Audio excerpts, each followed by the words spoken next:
Hi guys, welcome to Marnie's TV Zealots. Tonight we're doing episode 4 of Star Trek Discovery.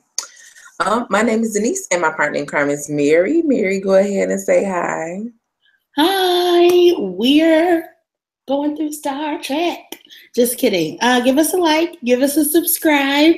Um, if you want to keep up with us and all the shows that we're watching. I was telling Denise earlier that this fourth episode was just not as hard hitting. It was not as amazing as the last 3 episodes. I feel like it's kind of in the shadow, but it was still good. It still pushed the story forward. How did you like it, Denise? I liked it. I thought it was a good episode. But I agree. Last episode was more exciting, but I think it was because, there was the mystery surrounding what was really going on. And then in this episode, we kind of got the answers to those questions. So I feel like, of course it wasn't as exciting as, ooh, we don't know what's the mystery, type of deal. Right. So, yeah, I thought it was good. We find out that Michael has been tasked with the monster. Yeah. I forgot what they called them, shoots. But anyway, they named alien creature. She's in charge of him, and the captain has decided he wants to find a way to weaponize this creature, and so.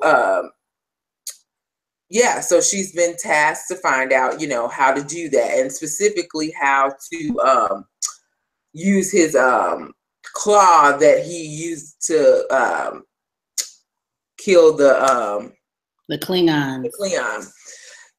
They specifically want to know how to use that technology and build a weapon. So, but again, Michael is like taking it from her emotional approach, and she's kind of like just feeling for the creature and understanding that, this could be any of us in any other place, and of course, when they see you as some type of alien force, they're gonna like run tests on you and do all of these things to see what makes you tick. And like, I think she kind of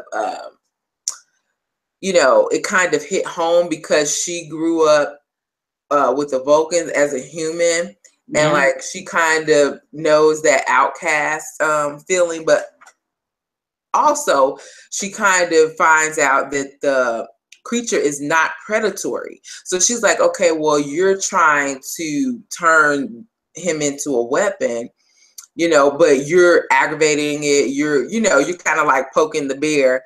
And so the captain's guard, like you said, security guard, she has been partnered with Michael to kind of like keep her in line, keep her focused on what needs to be done. And so she's like to kind of push her out of her emotional, this is not a predator. This is not some type of beast. We need to treat it with some type of dignity. So she opens up the containment center, and the beast comes out, and she's like poking it and shooting at it and just doing the most, really. And Michael is like, what the heck are you doing? Like, seriously. But anyway, she ends up dead. Thank God she did. And then Michael uses the light, because they learned that the creature is sensitive to light, to kind of push it back into the shadows, and then she locks the containment center. But then she also figures out what that the creature, I still don't know what to call it, is attracted to the spores.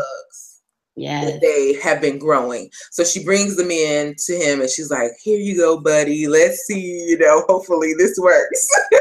Because she's just experimenting. And so she she lets the bugs loose, and he reacts to the bugs. He's feeding, like he's thriving in the environment with these bugs. And so she shares this information with the scientist that's in charge of the bugs. And so they find out something really cool. Like, I was excited. They find out that the creature actually controls where the bugs go.